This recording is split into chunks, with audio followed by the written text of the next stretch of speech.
Welcome back, everybody. It's Monday, episode 74 of the Below Average Joe's MMA podcast.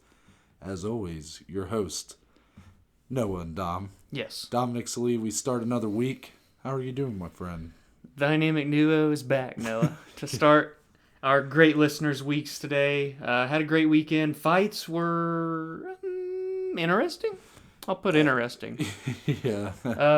Overall, good weekend. Chill out, relaxing.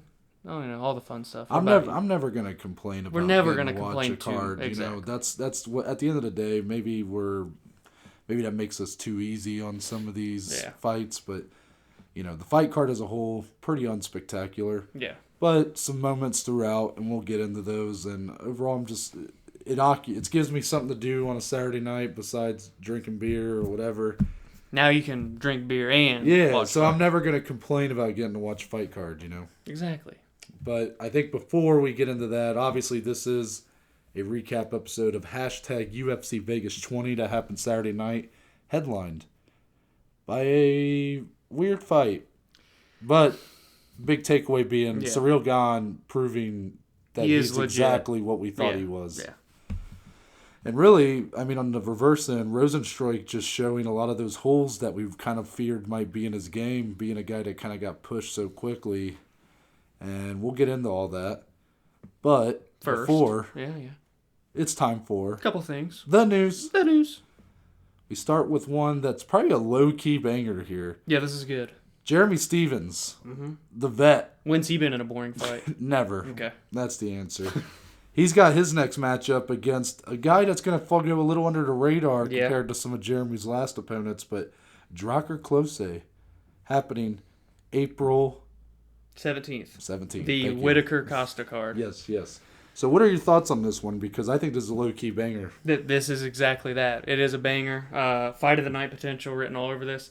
Drakkar Klose, a young up-and-coming guy with a lot of hype around him, was supposed to fight this past weekend against Luis Pena. That got pulled out, unfortunately. But now he gets paired with Jeremy Stephens, a perennial top 15 guy at featherweight. You're kind of making out better in this case. But this is a big jump. It is. Big jump. It's a big jump for him. And in some ways, it's kind of the reverse for Stephens. These are the fights we're going to continue to see him fighting now. Jeremy Stephens, he's lost his last 4 fights. He lost to Aldo, Zabit, Yair, Calvin Kattar. That's tough. That is a killer's row. That is tough. And, that makes sense for him to go down here and fight someone like Klose, who, while being a very good fighter in his own right, still has... Newer, fresh face. The toughest guy on Klose's record, his last fight, he did have an amazing fight with Benito Dariush. One he was winning early, gets finished in the second round. An awesome fight. If it wasn't for the fact that it was followed by Weili Zhang and Joanna Jędrzejczyk, I think more people would be talking about that fight. He also has a win over Bobby Green. So he's fought some guys. Even Mark Chikasi, David Tamer, Lando Venata. Those are definitely good names. Yeah, and I think Jeremy Stephens at this point in his career kind of fits right into that mold. So I think it makes for a very good fight on paper. Well, and a quick note here, this fight is going to be at lightweight. Yeah. So Jeremy's coming back up to his old weight class. I guess because he's been at featherweight for years now. I didn't even think about that. So this is going to be at 155. But as Noah just mentioned, 4-fight losing streak at featherweight. Maybe the weight cuts are getting harder as he's getting older, so he's bumping back up. That makes it more interesting. Well, he did miss weight for his last fight, I believe, with that fight with Calvin Kattar. I believe he missed weight for that one. So that'll be interesting because he's not been at lightweight in years. So fun fight there, it really is. I would assume main card. We'll see how the rest of that fight night plays out, but that'll be a low key, as Noah said, banger for fight of the night, especially. Yeah, agreed. The week after, both of the women's fights we wanted got announced. Yeah, and that feels good, right? So we get our this isn't confirmed yet. Right. It's in the works, but it's Ariel Helwani's tweeting about this. Yeah. It definitely looks like this is the fight that's gonna take place and the time it's gonna take place. The same night as Valentina Andrade. Noah, tell him. UFC 261 on April 24th. Weili Zhang going for that second defense of her women's strawweight title against Rose Namajunas. That's the one. Yeah. That's the fight. It really is. That is the fight. On paper, I think this is the more intriguing fight to me. of the two women's title fights. Oh yeah, this could be another freaking Joanna Weili type fight here. It really is. Like Rose is a dog that's just going to come out. Her striking is next level with a very underrated grappling game that people don't notice. And Weili, one of the best women's strikers that there is, but also just so well rounded. Dynamite in them hands. Dynamite, man. This could be an absolute just savage fight. 2 women's fights, boom boom for the title. Both fights with so many questions. Yeah, I mean, we haven't seen Weili in a year at this point. She had the fight of the year with Joanna Jędrzejczyk. Much deserved time off. Last February. Yeah. And because of that, we haven't seen her in a year. That's why, because those women brutalized each other. Yeah. However, I think there's still a lot of questions about Weili as a title holder. Rose was able to knock out Joanna in the first fight. Then best her in a 5-round war. Bested her completely in 5 rounds. While a lot of people thought Joanna might have beat Weili in their title fight. So I don't necessarily side with those people, but I'm saying that it was very close. Close fight. And as amazing as it was, it makes you wonder, okay, now that you have this matchup, what kind of Weili are we going to see? Sometimes those wars take years off of someone's career. I'm curious if Rose will even try to get this to the ground on purpose. Like, I don't know. Slept on ground game, but such a good striker, man. She works with Trevor Whitman and those guys out there in Colorado. Mm-hmm. Oh, watching her strike and her footwork is so beautiful. This is... we've been waiting on this fight, man. I mean, this fight just has all the makings of just... Another classic. It's going to be a tough one to preview and really give a prediction for because... Really, there's a lot kind of unknown about both these women at this point. We haven't seen Rose since July 251, where she bested Jessica Andrade. Looked great. Tough third round. But... Tough third round, but it was a great fight. Mm-hmm. So, I mean, there's just going to be a lot answered on that night. You know? And I think the kicker being that the women's flyweight title fight that just got announced between Valentina and Andrade, I feel like I have a better idea of what we're going to see from both of those ladies in that fight. Here, this fight can go so many different ways. Oh, yeah. Just adds to the intrigue. That's going to be a great night. Both those fights, boom, boom. The ladies are about to show out in April. I have a good feeling this is going to be the one that headlines. Oh, yeah, I would imagine Weili would headline. Originally they wanted to take this to Asia for Weili. I did see Ariel tweeted it's looking more so like it's going to happen in Vegas. But still, like, that shows... They were trying to travel across the world while pandemic's still going on to do an Asian crowd for Weili. She's a superstar. She is a superstar, and actually, I have a nice little point about that, but that's gonna carry into our next fight. Okay. So May 22nd. Yeah, we got a potential number 1 contender fight. Literally, the winner of this is probably next. Yeah, they're next. So you got number 3 ranked Joan Jan taking on number 4 ranked Carla Esparza. I see where you're about to go now. People were a little. There's a little bit of pause with an interview Dana did at the beginning of 2021. We were like, whoa. He was announcing all these fights he was trying to make for each division, the title fights, like who was next kind of thing. And all of them were like the right one, It was all like made sense. And then he goes, we're looking at Carla to take on Weili next. And we're just like, huh? And then he just kept going. We were like, no, whoa. Can we? Whoa. Yeah, he just passed over it like it was nothing.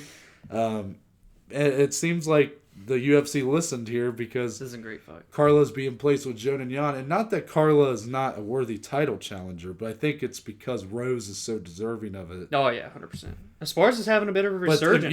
Who would have ever thought after the way she lost the belt way back in the day to Joanna that we would ever see her back here again? Now she's won 4 straight. And if she can beat Joan and Jan, she probably will be next. However, Joan and Jan on a 6-fight win streak. Very interesting point that I want to make. Oh, here. I know where you're going. If Joan and Jan wins, oh my, the potential and Weili wins. Imagine Weili versus Jan to headline in China. UFC China.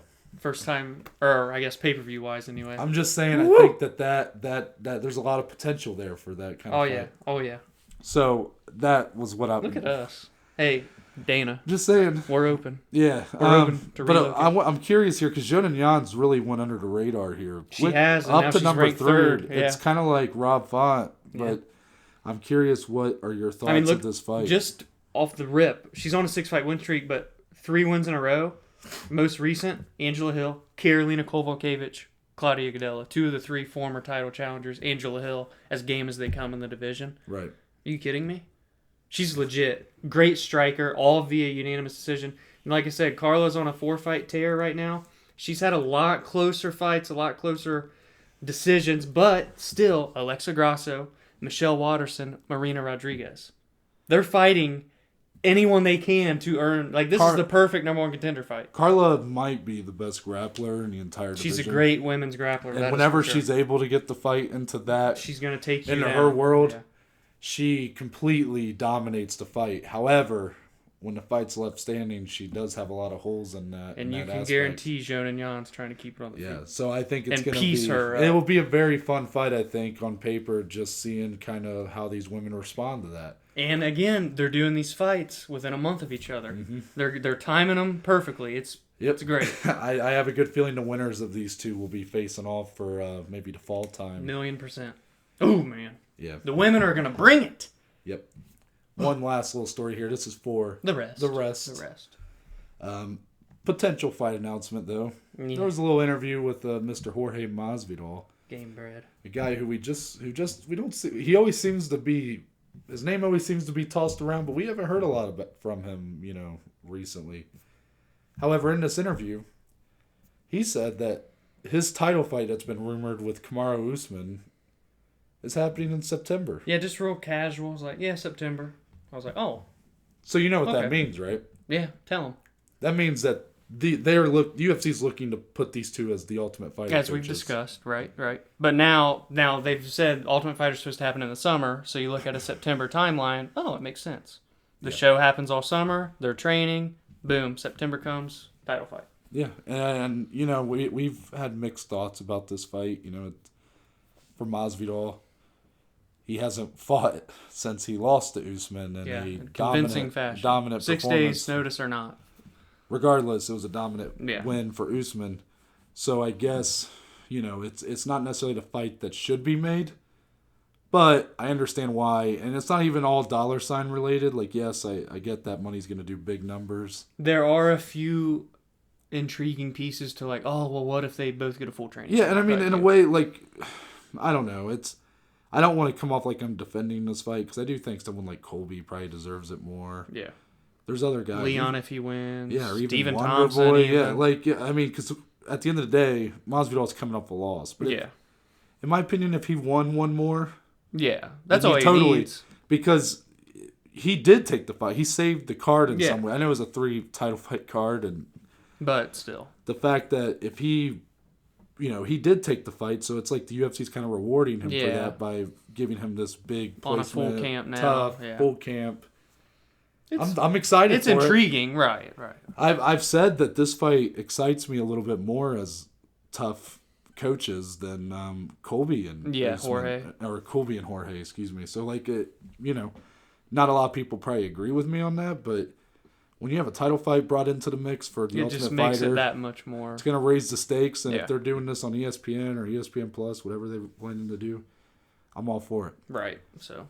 Again, that's not even an announcement. It was just an interview he said randomly. So we'll see what happens. It was like a TMZ style thing. Yeah, it was with a boxing outlet, funny enough, too. So we'll see how that goes.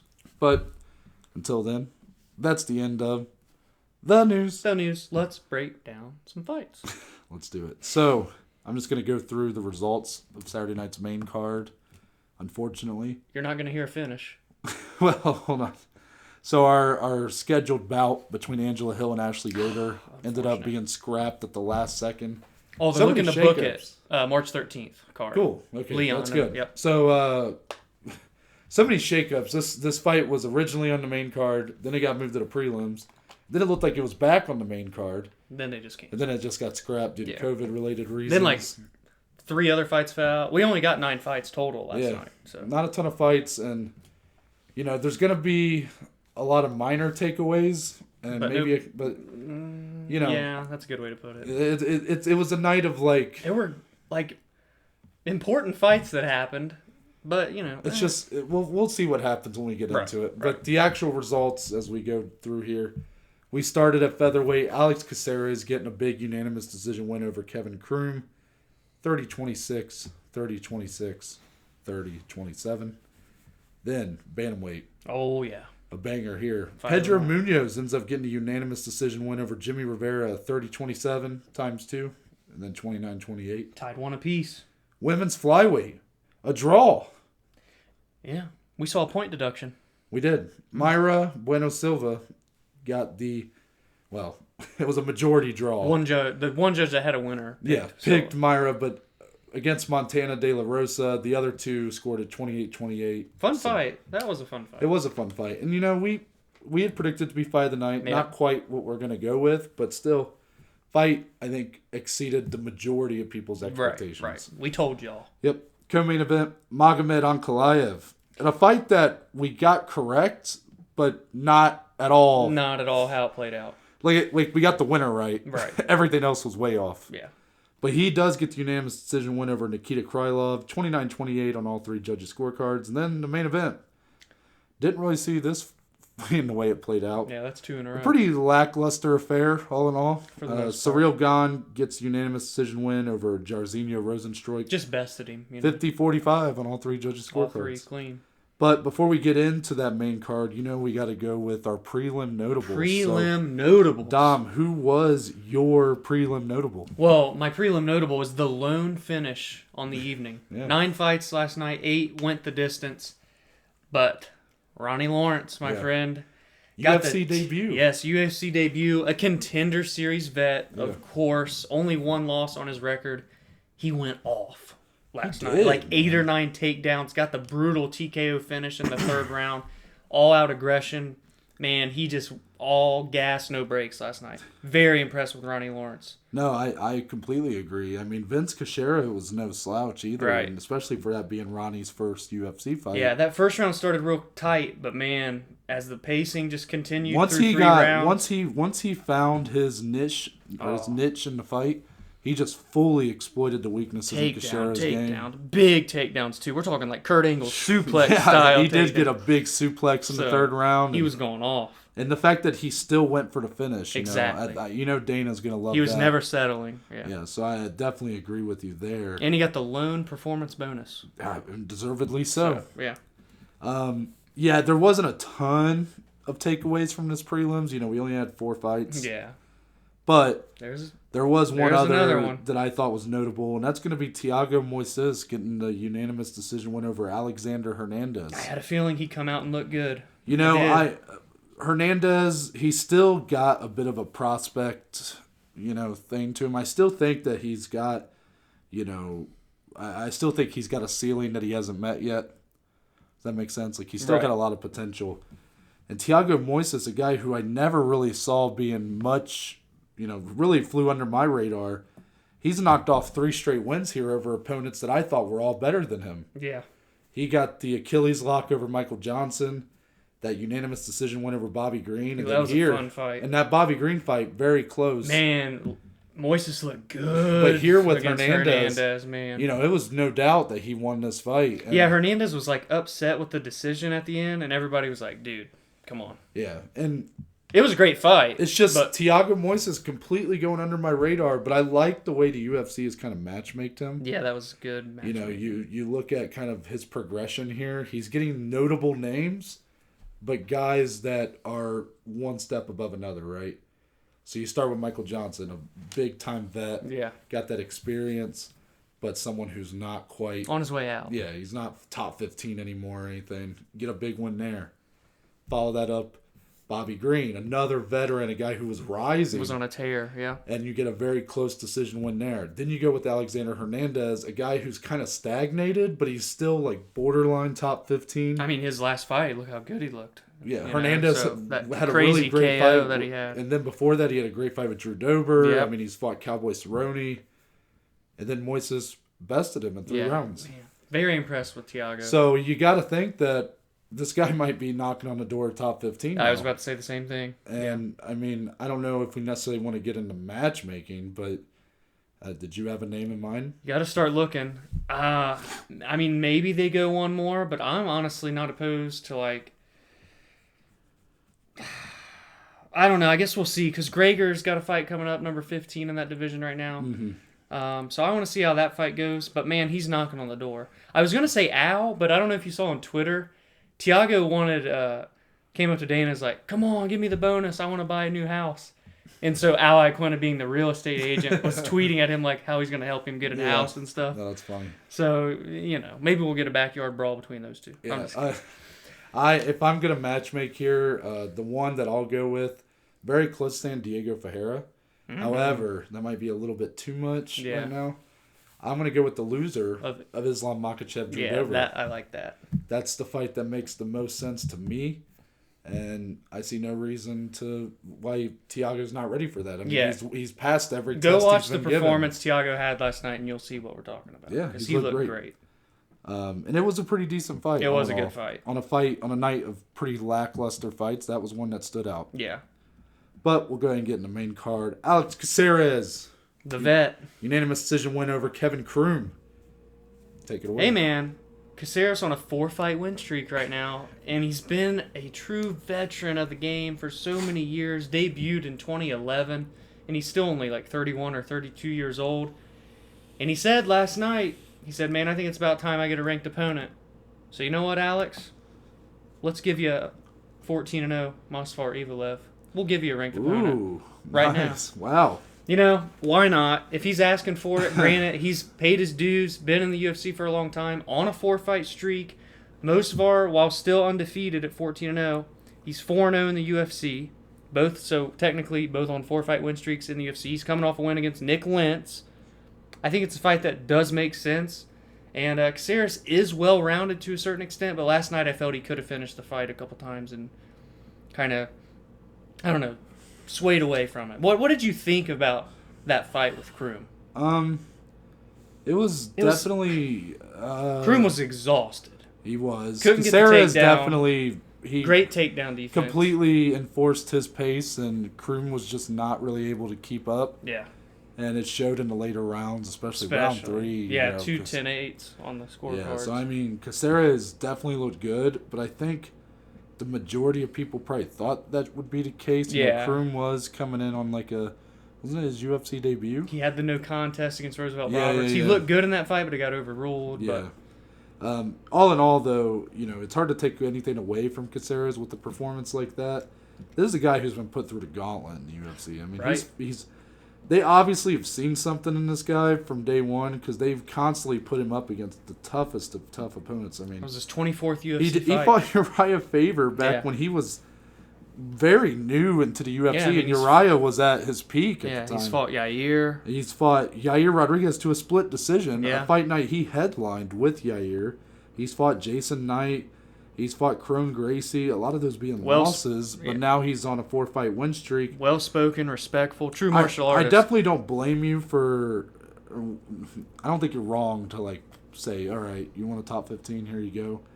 And I could totally see the UFC doing that because they've done it before with him. I mean, but I'm not going to probably go there yet. One more step. All in all, his wins over Steven Peterson, Chase Hooper, Austin Springer, Kevin Kroom, they all feel very... similar. There's not, to me, I'm not seeing a ton of growth in his wins. They feel like he's basically beating the same level of opponent, and that's not maybe fair because some of these guys are probably better than the others, but I'm just saying that I feel like the Chase Hooper win was probably the biggest one just because Hooper name had value, a lot of especially name value wise, but Hooper's just he exposed Hooper's weaknesses. He really did, and I definitely think he's knocking on the door. I mean, 4-fight win streak, and, before that was fighting Crone Gracie. Yeah, I mean, a guy that's been there before, I definitely don't hate it. I'm all for these career resurgences. I'd rather probably see him get one more before I talk top 15. But if he wants it, I mean, that Movsar Evelev fight would be tough for him. But or do you even prefer him to face a guy like Edson, who's a veteran like him? I think... Man, that's tough. Because that's a fun stand-up It's fight. tough for me to pick one or the other. I feel like if he's asking for top 15, and I'm in my head, I don't really feel like he's quite earned it on this win streak. You probably give him Movsar, even because he's more of a prospect. Movsar is the tougher fight. I mean, Edson's not a slouch. I'm just saying, the Movsar fight, Caceres is at least somewhat of a notable name. If Movzar starches him, like I bet the majority of it would people be the biggest expect, name. It would at least boost Movzar a little bit. But if Caceres wins, you beat Like, one of the biggest prospects, and all of a sudden you are top 15, and now you're on that career resurgence. Right. So I don't hate either one, but I would probably give him one more before we go there. But I don't, especially if he's calling for it. Why not? Why not? Moving on. Calf kicks. Ow. Yep. Pedro Munoz getting that unanimous decision win over Jimmy Rivera. The official fight of the night and our pick. Yeah, it's our pick for fight of the night. This fight totally outdone my expectations. Just when you thought their first one in 2015 couldn't get any better, we had last night. I really did not I was excited for this fight. We've been talking about it. This was the fight that I was upset being taken off 258. Yeah. And then here I was like, it was probably the fight I was the most excited for.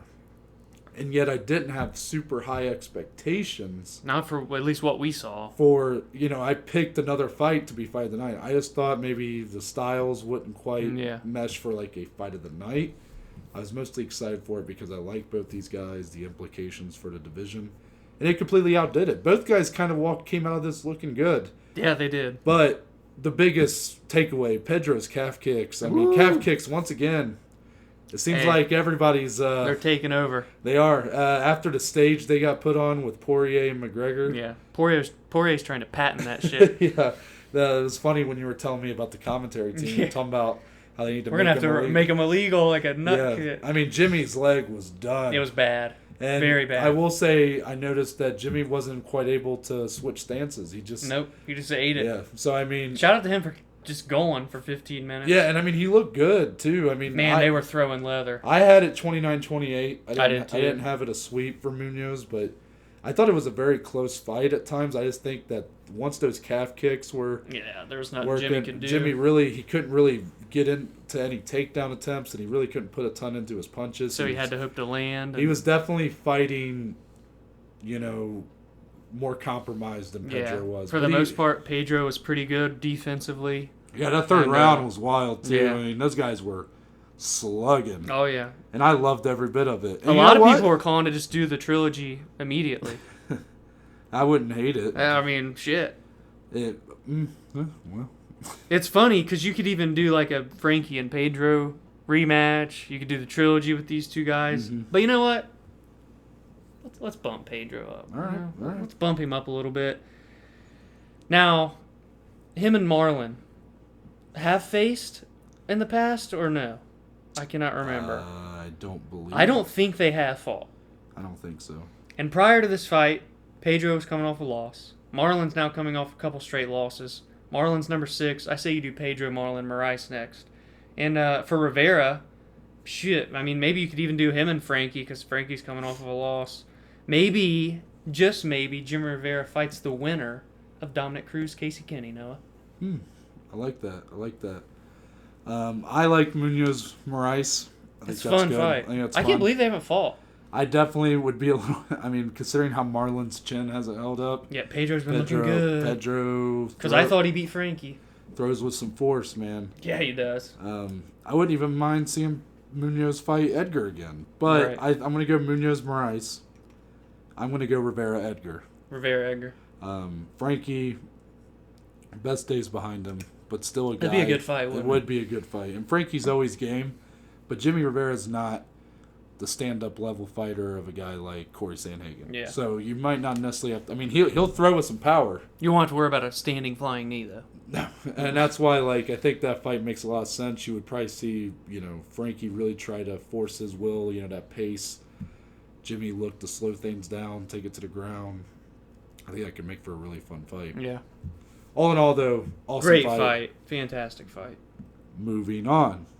The fight you previewed. Yeah. Women's flyweight. Myra Bueno Silva, Montana De La Rosa. And what were your thoughts? Dare I say, I'm not trying to toot my own horn, but the preview was almost spot on.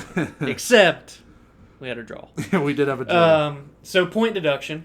Yeah. That's the big takeaway here in round 1. I thought it was deserved. Yeah, it was a clear... She grabbed the... Silva grabbed the fence that prevented a takedown. Yeah, see, I'm not a big fan of the ref in this fight, Jaron Villel. Mm-hmm. He did have one fuck up actually in that Lawrence Cachero fight where he let Cachero get it was a late pounded stoppage. for about 30 seconds when it could have been stopped well before.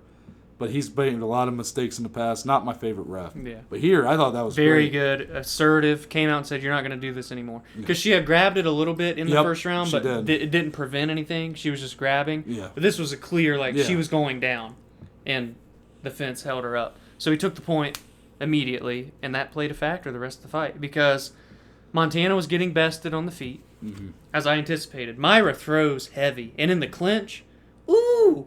The elbows, the knees, very good clinch work out of Silva. And on the other end, Montana was trying to get the takedown. She was trying to be the aggressor, press her up against the fence, hold control there. I personally did score 2 rounds for Montana, though. I scored round 1 regardless, which technically means it was a 10-8 because of the point deduction. And then I scored round 2 for Montana, and then I scored round 3 for Silva. So, do what you will with the scorecards, but this was a great fight. They really showed their toughness here. A fight like this, where it ends in a draw, I don't want to say controversial, but just razor thin. Do you almost just run a fight like this back? You could. What do you do? You could. I mean, because coming into this, the winner was going to get top 15 next. So I personally had Myra winning the fight. I had her winning round 1 and then round 3, so up 9-9, and then so I thought the draw was pretty earned here. However, I only felt bad about the draw because I thought Myra had done the most damage, but she definitely dealt more damage. So when the fight was over, it felt like Myra had won. Yeah, and yet it was a draw. So it was kind of weird. It's on the scorecards, it's it makes sense it was a draw, but yet I still almost felt wrong that Myra didn't get the win here. Right. Regardless, both women showed a lot. I mean, Montana showing that ability to take those, that damage and keep. And honestly, she looked great in the second round. Yeah. First round could have went her way if things had went differently. I mean, I know the point got taken away regardless. Imagine how that takedown got landed, though. Yeah. So I mean, I could see you running a fight like this back, especially because it was a good fight. It was a good fight. Yeah. And since that was the case, maybe you run it back, or maybe you let these women go their separate ways. Right. I definitely don't have a name in mind for either one of them, considering there's just a lot left. Had there been a clear-cut winner, I would have said Macy Barber next for either winner. Mm-hmm. But, again, we didn't see it. Maybe they go their separate ways, like Noah mentioned. Maybe they run it back. Like you said, it was a good fight. It was competitive. And there were areas where they were besting each other. That's what it came down to. Yeah, it's just hard for me to really talk about where they go from here because, again, it wasn't a clear... We only get so many draws. Yeah. It's, in my opinion, I still look at it like Myra. If I'm going to give someone top 15, it's Myra because I thought she looked better. But Montana didn't look bad either, and that fight could have went either way. Both of them still young prospects, too, for this division. So I think I'm totally not against running it back, but, it's not necessarily a fight that people are probably going to be calling to be ran back. We'll see what happens. So it's kind of up to the UFC how they want to do it. Moving on. The bigger boys. The bigger boys. Light heavyweight co-main event. Magomed Ankalaev with that unanimous decision win over Nikita Krylov. Fight we predicted right. We both picked Ankalaev. Yeah. But you can't feel good about it because this fight went nothing like how I thought it would. I picked him to win via decision, but not in the way that he did. I thought he was going to knock out Krylov. Yeah. I thought it was going to be a really high-paced, honestly, kind of like a dominating decision for Magomed, but it really wasn't dominating. I thought, even though I picked the second round finish, I thought that Krylov would at least... I thought it was going to be a competitive fight. Nikita fought so well in the first round, and then... just kind of trailed off. It was all Magomed, and he grappled him the whole time. We said, okay, if this fight's on the ground, Nikita's probably going to have the advantage. Yeah. Well, don't listen to us, because Magomed just held top control for round 2 and 3 the whole time, essentially. On the feet, it was pretty stale. Magomed got the better of the exchanges, but there were never any big moments in this fight. Yeah, I mean, it was kind of a... This fight was a lot like vanilla ice cream. Yeah, it was a doll. It was fine. I'm not opposed to having it, but rather have a little pretty flavor. unspectacular. We need some sprinkles. I want some sprinkles, maybe some Reese's swirl. on top. Yeah. It's just that was kind of my takeaway here was that it was fine. Just again, not a ton to take away here. Yeah. It definitely, I will say the biggest takeaway, in my opinion, was Ankalaev's grappling ability. Because we knew Krylov had that. I mean, he's got a ton of submission wins. Ankalaev's never finished a fight via submission, but he was very comfortable on the ground. Yeah, so, I mean, to a certain extent, we did learn more about Magomed. I mean, I think it showed from what we're so used to seeing him fight like, it was different. It was maybe a bit disappointing, but at the same time, it showed me long-term Ankalaev can go anywhere. He's got the tools, yeah. And if I'm placing him in what his next fight's going to be... I have the same guy no matter who would have won this bout. Interesting. So I'm going Ankalaev. He's going to bump up to about number 8. Volkan Oezdemir, number 7. Yeah, that's what I was going to do. So Volkan and Nikita Krylov were supposed to fight. And that fight fell through last year. So it would have made sense even if Nikita would have won. And that's just the next logical step, would be Volkan Oezdemir. I think he presents challenges to both guys. I could see him coming out and really bringing it to Magomed. And he's not, we've seen Magomed not afraid to get into a brawl. Yeah. As Kudalaba. So, he could really bring out the best in him there. But what do you have for Krylov after the loss? So Krylov's fought a lot of these guys. Yeah, man. The first name was like Misha Serkinov, but they fought before. He's obviously fought Johnny Walker before. Then you got like Jimmy Crute already booked. I'm not sure about some of these guys after that, but I'm actually going to go Jamal Hill. Really? Yeah. I like that. That's a good fight for Jamal. I'm a big believer in Jamal Hill. Yeah. And even though he's ranked 15 and he's legit. Undefeated. Krylov, when you have fought everybody and you're still kind of stuck in this bottom half of the top 10. Someone you haven't. Here's someone you haven't fought yet, and if you get a win over him, then once again, you're back to looking ahead to maybe a top 5. Yep. He's always going to be there. Krylov is so stagnant in this spot. He's always around this number 8. It's unfortunate. He's good, man. He's really good. It's just he just hasn't quite been able to get over that hump, and it doesn't help that he doesn't necessarily have a lot of name value either. Yeah. And he's fought so many of these guys. Give him a fresh face. Yeah, I definitely think someone like Jamal Hill. I was even going to say Paul Craig. I was going to do Paul Craig. But I'll go Jamal Hill. I'll check the other box. Yeah, I'll go Paul Craig. Paul Craig, the submission specialist. Nikita, been submitted a lot, but also submits a lot of people. Yeah. I think we'd have a fun grappling match between those two. I agree. And sometimes when you get 2 grapplers, they may just stand and bang the whole time. And it makes sense for both those guys because they're coming off wins. Really big Ryan on Paul Spann, Craig. Coming off that loss to Johnny Walker, wouldn't quite put him up there. But right. Yeah, Craig, and since Craig is the one guy who's beaten Ankalaev, right, it almost makes sense. Like, okay, well, Craig is still stuck. And that is another fresh face that he hadn't faced. Yeah, so I mean, it would make sense to kind of place him a little higher now, right, because he is the guy that beat Ankalaev. Yeah, but via literal last second submission. By the way, that's crazy. Moving on to our the Biggie boys. The Big E boys. Yes. Ciryl Gane. Yeah, it's Gane. He's really good. Last fight, it was Gane. It was Gane, so we came into this week saying Gane. Mm-hmm. Well, then last night they said Gane the whole time. So it's Gane now. It's now Gane. Even though that's what we were saying originally, and then they switched our minds. And now they switched it back. They don't like us. Who is they? I don't know. I don't know. Everybody. Ciryl Gane. Ciryl Gane is very good at fighting. He's very good at fighting, and he showed that with a just sweep of the cards against Jairzinho Rozenstruik. So we're just going to clear the air. We're not going to take slander on Gane's name. Mm.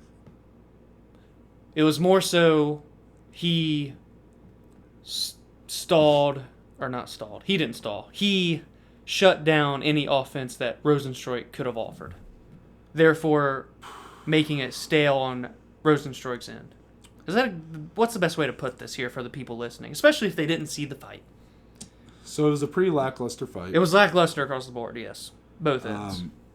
Dana had some choice words for Ciryl Gane's performance afterwards. Basically, comparing it to Ngannou's fight with Rozenstruik, which I wasn't big on. He was comparing it to, because Ngannou knocked out Rozenstruik in 20 seconds. Yeah. Gane went 5 rounds, kind of just played with him, it felt like. But MMA math doesn't work that way. No, it doesn't. And I don't think anybody should put those expectations on Gane. I mean, Gane does not quite have the power of Ngannou. Nobody does, not even a car. Yeah. So Ford F-150. However, my thoughts here was that while it answered that Gane can hang with the top 5. And he's so well-rounded. And he's very well-rounded. And, I mean, he won this fight the way he fought was how I thought he would fight. I definitely thought there would be a finish. Right. That's a good way to word it. To me, that's going to be my bigger takeaway was there's a lot of holes in Rozenstruik's game. Yeah. The comparison I kept seeing on Twitter, kind of, jokingly, but it still made a lot of sense, was the Tyron Woodley's latest little kind of skid performances, where he kind of just waits for the right hand and then it never comes, so he just doesn't really throw any strikes for 5 rounds. And that's what Rozenstruik did. He really just... He didn't have an answer. No. He just didn't have an answer for Gane. And if I'm being honest, not that what Gane was doing wasn't great and that he looked good. He managed the distance. However, it was very basic stuff. It's not like Gane was like this puzzle. I mean, Rozenstruik could have engaged if he wanted to. Gane knew how to manage his length, the range. He did, but I still think that, there's a lot that I still want to see. I still want to see Gane be tested a little more. I mean, oh, yeah. While he passed, Rozenstruik top 5 heavyweight, Jairzinho just really didn't show up. He didn't offer any challenges, really. Really, none at all. Hardly threw any strikes, and when he did, he might have landed once or twice. But because I said this before we hit record, or maybe I even said it at the beginning, but I'm going to say it again regardless. Had Rozenstruik even been a tad bit more aggressive, this fight would have been a great 5-round fight. But there was no sense of urgency either. Knowing he was down on the cards, still nothing in there to go for the finish. It felt like he was scared of being knocked out, and therefore was just fine with kind of playing, just sitting there throwing feints for 5 rounds and losing a decision. I don't know. It's definitely disappointing, considering that this whole month has been kind of this freshness for the heavyweight division. Yeah, man, lots of movement. And then yet you kind of ended on a bit of a whimper here. Mm-hmm. But I don't want to act like it's all bad. I still think that Gane showed. Yeah, we're trying not to take anything away from Gane, the winner. Yeah, it's hard to. It's not really his fault, but. He did what he had to do. There was really nothing here that necessarily he won. Because that tells me he can fight top 5 heavyweights and hang with them. Yeah, and we still are big believers in him as a title holder and a title challenger. Yet this fight itself didn't more was answered to me when he fought JDS than this fight. Yeah, even though JDS is not what Rozenstruik is. It's just I don't know. It's. To me, it just felt like Rozenstruik could have engaged a lot more than he did. Right. And I get it. You kind of credit some of that to Gane, but at the same time, I think it's more of a discredit to just Rozenstruik. It may be just a difference in skill right now, I definitely think... As a well-rounded martial artist... I'm just kind of at a loss at how to even evaluate this. I really don't feel like a lot was answered about Gane. I don't. And that's not on him. Because he won the fight. He only got to show us so much. He fought his fight. He fought based on how Rozenstruik was very tentative. Right. He kind of just did what he had to do to win. Yeah. He didn't overextend. He didn't get frustrated at the lack of action and start pressuring. Right. He just fought his fight. I don't think Dana should discredit that. But I get it. It was a bit of a boring main event. So you're kind of upset about that. But I don't think he should be upset at the winner. Right. But moving on to kind of the, what's next for these guys. I have a hard time kind of placing these two. I think Rozenstruik's the easier one for me. Really? Because I'm going to put him with Blades. It's a good fight. Rozenstruik with Blades makes a lot of sense. That gives Blades an opportunity to bounce back against another power puncher. Rozenstruik, not necessarily going to be outboxed by Blades, struck by Blades, but he's going to have to be a little more active to stop those takedowns. And Blades did look good in the first round against Derek Lewis. So, on the feet, too. Yeah, so I'm just saying that could be a great fight. And it's two guys who are kind of stuck in this, top 5. Especially now. Yeah, purgatory almost. They're in the mud. For Gane, he's going to be inserted in the top 5 here. He doesn't have a ton of options moving forward because it's really, there's 2. So, I guess you do go Derek Lewis. You got to go Derek Lewis. Yeah. And not that that's not a great fight and a fight I'd be excited for, but I don't know. It's the number 1 contender fight after John Jones. Yeah. That's, at the end of the day, that's the fight. That's why it's just especially if you want Gane to be tested again by someone that's dangerous on the feet, who's more dangerous than Derek Lewis? Yeah, Statistically speaking, no one, because he's tied for first all time in knockouts. And Ngannou the only guy as dangerous as him is Vitor Belfort. So. Yeah, exactly. And he's retired in a middleweight. So yeah. Gane, now, okay, I'm going to give my thoughts for Rozenstruik first, but I want to come back to Gane and Lewis. But real quick, so Rozenstruik, you said he fights Blades, right? I don't hate that. I don't hate that decision at all. I think that would be a fun fight. You got, if you keep looking back, he beat Overeem already. Overeem's coming off of a loss. You don't really want to do that again. But then you look at the Shamil and the Augustis, the Chris Dawkises. It's like, okay, that might be a little too harsh. Yeah. So I think that makes sense. They're both coming off losses, both top guys, and I don't think you feed him to Volkov, being that Volkov's coming off 2 straight wins. So I'll go Blades with Rozenstruik there. That makes sense. Guys that haven't fought each other. We're big on this division. Yeah. We want new matchups. Lewis and Gane.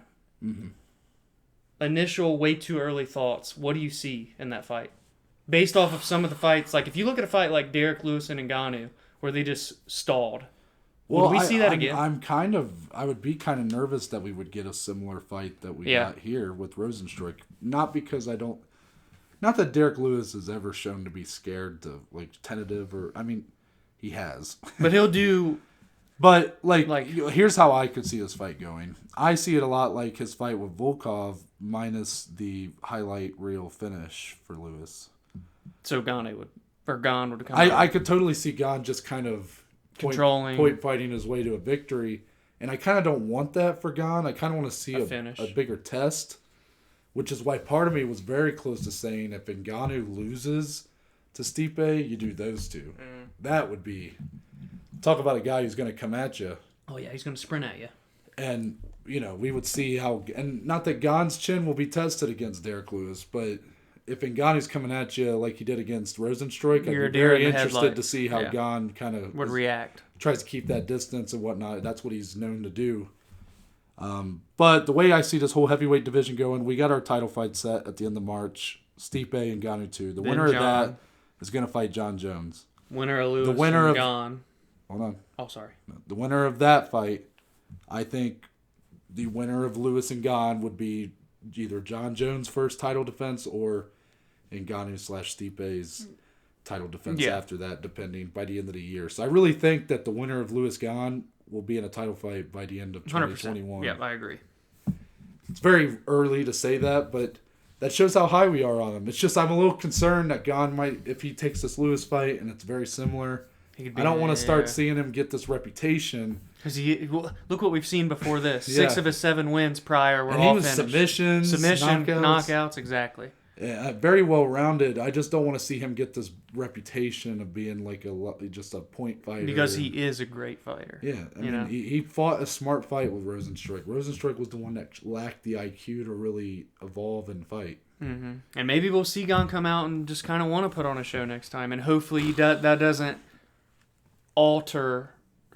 falter, whatever the word I'm looking for, falter his performance. Because we still want to see him fight so technically and as good as we know he is, but with a finish on top, it just adds a little extra sprinkle, So. No, I agree, and it would... Hopefully he doesn't feel pressured by fans and media to just go out and act I would be worried if he gets another lackluster performance, is Dana even going to want to put him in a title fight? Yeah. He might go, oh, well, if Izzy beats... Jan, all of a sudden Izzy might go up the heavyweight. So here, Gane, just fighting Ngannou or something. Yeah, it's just you know that's Dana has done that before. Yeah. So it's not above them to do that. Yeah. So I was very excited for this fight for Gane if he won, and now that he's won, I'm just kind of left a little. Just hoping for the best with what's next. Yeah, but part of me in the back of my head's like, oh, this is a risky road ahead. That he might get placed into some box that I just don't think is deserved. Right. Regardless, those are our takeaways, our recap of #UFC Vegas 20. That's the overall, never going to complain about having a night of fights, even if they weren't all that great. Yeah. Right? And now, ladies and gentlemen, we're in March. We're in March. You're listening to this. It's March 1st. And we start with a bang. I'm not ready for March. I've said it for a long time now, and now it's here. So Friday, we are previewing 18 fights. UFC 259. And I'm going to tell you every fight we're going to preview. Okay. Yeah, say it, because I need to know my notes. Because I think we're going to preview 9 fights. Come again? A record. 9 fights. 9 fights. Bring your popcorn. Let's start at the top. Our main event at light heavyweight. Jan Blachowicz in his first title defense. Against the middleweight. Against the middleweight champion, Ciryl Gane, who's going for his second belt. That fight's huge. Yeah. Co-main event, women's featherweight. A fight that's been booked a few times, and we're finally getting to see it. The GOAT. Fine, the Lioness. Whatever. She's the GOAT. Minus 1450 betting odds for those that are bettors ridiculous. out there. Megan Anderson, a plus 800 underdog. But, we're not a betting podcast, but that's a lot. That's a lot. Amanda Nunes defending against Megan Anderson. Featherweight. Another title fight. Bantamweight. No, excuse me. Bantamweight. Featherweight's at 27. I was reading the women's featherweight thing again. Bantamweight. Peter Yan. This is the fight I'm probably the most excited for. I agree with you. Isn't that crazy? Yeah. Peter Yan in his first defense of his bantamweight title, going up against the number one contender. Finally.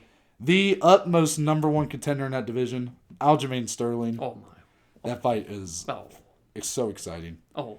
Then at lightweight. Yeah, that's just the title fights. This fight here, low-key banger as well. Oh yeah. Islam Makhachev. Next up. The guy that Habib and co have touted as the next of his loins. as I'm going to word it. He's looked at as the next Habib. Yeah. Gets a big test with Drew Dober. That's your guy. That's my boy. We saw him live. We saw him live back in the day. I remember when he won that fight in a highlight reel finish. I went, I like that guy. And here we are. And he's had his licks. He's taken some L's along the way, but now he's kind of found his stride right in that top 15 discussion. Yeah, a tough one. But a huge test for him there. That's going to be a tough fight, but I'm so excited for that. I'm going to be War Dober all the way. Sorry, Islam. I like you too, but Drew Dober's my boy. Noah. Okay, another one of my boys. So this is to start the night on pay-per-view. To start the night on pay-per-view. This is stupid. Light heavyweight. Thiago Santos, another one of my boys. Bro. Going up against this card is stupid. Alexander Rakic. Fun fact, both these guys in their last fight were headlining fight nights. Yeah, now they're the first fight. Now they're opening the pay-per-view. And that's not a knock on them. That's just how good this pay-per-view is. And that fight is... Is there a fight on the main card that's not potential banger? They're all potential fight of the nights. There's not a bad card on there. Oh, and by the way... Prelims. Oh, yeah. By the way, that's only 5. So we got 4 more we're previewing. Yeah, former champion. Our headliner for the prelims, Dominic Cruz. Best bantamweight of all time. Dominic Cruz going up against Casey Kenny. The prelims. The weirdest fight announcement I've ever heard in my life. Prelims. Dominic Cruz's last fight was a title fight main event. With Henry Cejudo. Co-main event. Yeah, co-main. Yeah. Next. Bantamweight as well. Song Yadong. Oh. You want to talk about another banger? One of the biggest prospects the UFC has, going up against Kyler Phillips. Oh my! How many fight of the nights are there going to be? They're going to award like 4 of them. And then flyweights. Hey, number 1 contender fight on the prelims. Why not? Joey B. Number 2 in the world. Joseph Benavidez against Askar squared. Yeah, Askar Askarov. Number 3 in the world, undefeated, never lost. Yep, and he's deaf. And he's doing that. Yeah, he's deaf. Wow. And he does. I mean, he's like Matt Hamill, and he's doing that. Amazing. Yeah, isn't it? Prelims. And also at flyweight, because this one means something to us. Damn it. Yeah. We love the flyweights. We stand. Rogerio Bontorin, Kai Kara France. Kai Kara France just main carded on 254. What's an amazing fight. It was the third fight on the card. Yeah. Now he's the first fight of the main prelims. Yeah. Well, there's other fights on here we could do. What's the early prelims? Who's on there? I mean, dude, we got Tim Elliott, Jordan Espinosa. Are you serious? Yeah. Those are top 15 flyweights. Sean Brady, Jake Matthews, the Boston Kid. Oh, yeah. Livia Renata Souza, Amanda Lemos. I mean, these are... This card... Oh, Trevin Jones is fighting Mario Bautista. It's...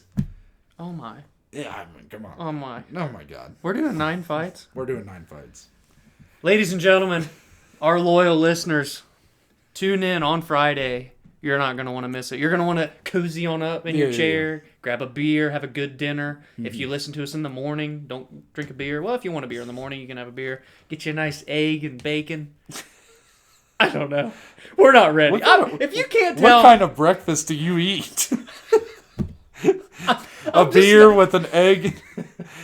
One egg, sausage. 1 bacon. Wait, bacon? Bacon. Oh, bacon. More of a sausage guy, but okay. You know, they can leave a voice message and let us know what they like for breakfast. Well, I sure hope it's a little better than yours. 1 egg, 1 bacon. Anyway, ladies and gentlemen, Friday's going to be a banger. That's what we're trying to get at. Absolutely. Yeah. Because we're not mentally, physically, spiritually, any type of emotion any type ready of for this. No, any type of illy ready for this. Yeah. The month of March. Okay, I'm done. And then Monday we're going to recap all that. Yeah, we do have to recap that. Yeah. No Wednesday this week. Rightfully so. We have 26 fights to preview Friday. Yeah, so we got to do our homework. But until then... Oh, we have to outro still. Dominic's lead. Tell the good people where they can find you on social media. Twitter, Instagram, at Diesely14. Podcast on Twitter, Instagram, at BAJ_MMA podcast. You don't want to miss it. As for me, if you go to my bio on Twitter or Instagram, at ntbaker_, you'll be taken to our link tree, which gives you the links to all the platforms that the podcast is on, along with the social media platforms. That includes the Twitter, the Instagram, the YouTube channel, and Spotify, Google, and Apple Podcast. It's all on there, baby. And there's a couple links for the anchor page. First, leaving a voice message. You have 60 seconds if you want to leave a thought about an upcoming fight, a news story. If you just want to say hi or call us a piece of shit, do it there. There's also a link if you want to become a supporter of the podcast. That just provides us with a few dollars a month, and all that money goes back into improving the quality of the podcast, whether it be audio equipment or down the line doing a video podcast. So again, you can find all of that if you go to my bio on Twitter or Instagram at ntbaker_. But with that, we're out. We'll see y'all on a Friday.